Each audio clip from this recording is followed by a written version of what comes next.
J'avais une parcelle il y a 50 ans à peu près, où c'était difficile d'accès pour les engins agricoles. Alors il y avait un beau noyer qui était dans ce champ. Puis j'ai vendu le noyer pour me faire un peu d'argent pour me mettre ailleurs. Et finalement, je me suis dit, pourquoi je ne planterais pas cette petite... Je sais pas, j'ai planté une centaine de pieds. Puis bon, ces noyers se sont mis à donner un petit peu. On allait aux foires pour ces noix, justement, les vendre dans Dordogne, surtout dans la région sud de la Charente.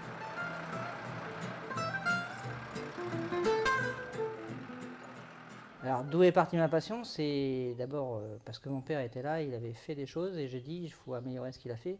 Parce que c'est dommage que ça tombe à l'eau, que ça soit perdu. Et j'ai pensé faire autre chose derrière.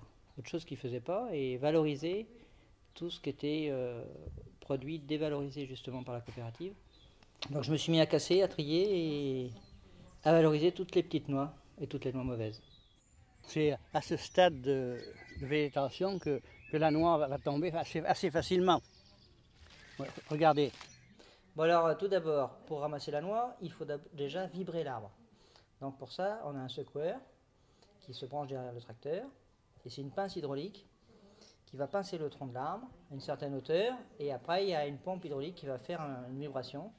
Et toutes les noix, enfin une grosse partie des noix vont tomber par terre, toutes celles qui sont mûres.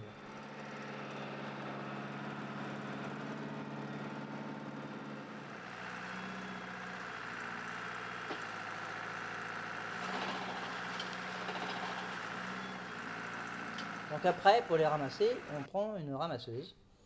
Donc la ramasseuse, c'est ni plus ni moins qu'une machine tractée, auto-tractée, avec un balai devant. Il y a des pales en plastique qui projettent la noix sur une carapace en tôle. Après, la noix tombe sur une grille. Et là, la noix est séparée de la coquille, des pierres, et de la poussière, des feuilles. Et elle tombe dans une trémie derrière. Et cette trémie, une fois qu'elle est pleine, elle est vidée dans la remorque. Alors voilà, la remorque, elle arrive là, on recule. Et on bascule les noix dans ce réservoir. Alors les noix sont reprises par cet élévateur qui les envoie, parce que ce sont des petites palettes, qui les envoie dans la machine à laver. La première machine à laver. Qui va laver avec des barres qui sont carrées au lieu d'être rondes. Donc la noix en frottant sur les barres carrées va s'écaler et toutes les impuretés vont tomber sous un bac dessous de rétention. Et la noix va aller dans le bac à pierre.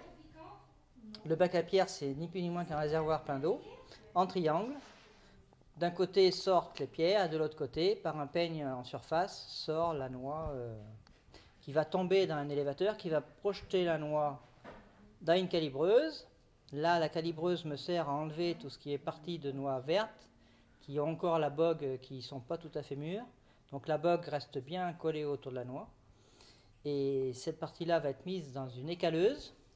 L'écaleuse, c'est ni plus ni moins qu'une éplucheuse à patates de l'armée qui tourne, c'est la force centrifuge qui tourne contre un grillage, qui projette la noix contre le grillage, et la bogue, en force de racler contre le grillage, va s'éplucher comme une pomme de terre. Sauf que là, c'est la bogue de la noix qui va tomber, et il va rester que la coquille de la noix. Les autres noix qui ne sont pas tombées dans le big bag pour être épluchées vont tomber sur une autre laveuse qui va servir de calibreuse. Donc toutes les noix qui font moins de 28 de diamètre vont passer à travers cette laveuse et vont tomber dans un bac. Alors c'est ces noix que je vais récupérer pour être valorisées. Et toutes les autres vont tomber sur la table de triage, où là on enlève toutes les noix qui sont mauvaises, les noix qui sont vertes et les pierres et les impuretés qui peuvent rester mélangées à la noix. Ça monte dans le séchoir, ça va rester 48 heures à peu près dans le séchoir, à une température de 35 degrés. Il faut que la noix n'ait pas plus de 12% d'humidité avant d'être livrée à la coopérative. Donc sortie du séchoir, on les met dans des big bags d'1 mètre cube. Et 1 mètre cube de noix pèse à peu près 400 kg. Valoriser la noix, moi je me suis dit c'est bien, donc je vais faire des gâteaux, je vais faire de l'huile. J'ai fait des noix sablées, j'ai fait des noix caramélisées, j'ai fait des nougats. Puis après j'ai dit il faut faire autre chose, donc j'ai continué et puis j'invente des recettes tout le temps au fur et à mesure que me viennent les idées. Donc après, je me suis lancé dans les cakes, cakes aux noix, macaille de canard. Après, j'ai essayé, cette année, j'ai sorti un nouveau produit qui sont les noix au piment d'Espelette. Noix salées au piment d'Espelette, grillées. Donc pour faire ça, je mets mes noix et mon piment d'Espelette dans du blanc d'œuf. Et je mélange tout ça avec le sel et je fais sécher au four. Et ça me donne des noix caramélisées, enfin des noix séchées, salées et au piment d'Espelette. Et des idées, j'en ai encore plein la tête parce que j'ai fait une terrine aux noix il y a 2 ans. Et demain, je ferai encore autre chose, mais je vous dis pas quoi parce que sinon il n'y a plus de mystère.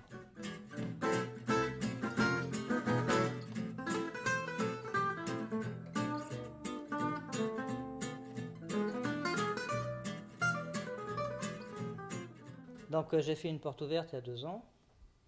Bienvenue à la ferme, enfin j'ai adhéré au réseau de Bienvenue à la ferme. Et ils m'ont dit, l'idéal c'est de faire visiter ces exploitations, savoir ce que tu fais, comment et pourquoi. Et puis j'ai dit, je vais essayer de le faire. Donc je me suis renseigné comment ça se passait. On m'a dit, faut mettre des produits de qualité, présenter aux gens ce que tu fais. Comme les pommiers, dans mon jardin, là, devant ma maison,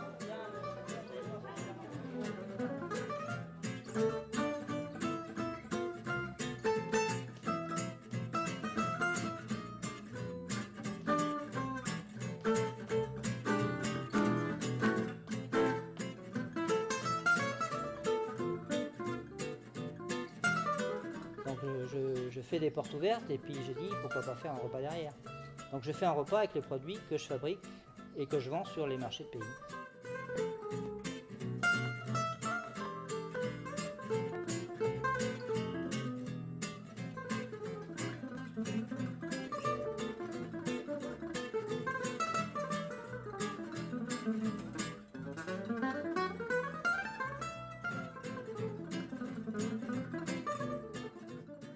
Moi je dirais que dans la noix, rien ne se perd, rien ne se crée, tout se transforme. Voilà, et rien ne se perd parce qu'il n'y a que le bruit qu'a fait quand elle tombe par terre qui se perd. Autrement tout le reste est transformable dans la noix.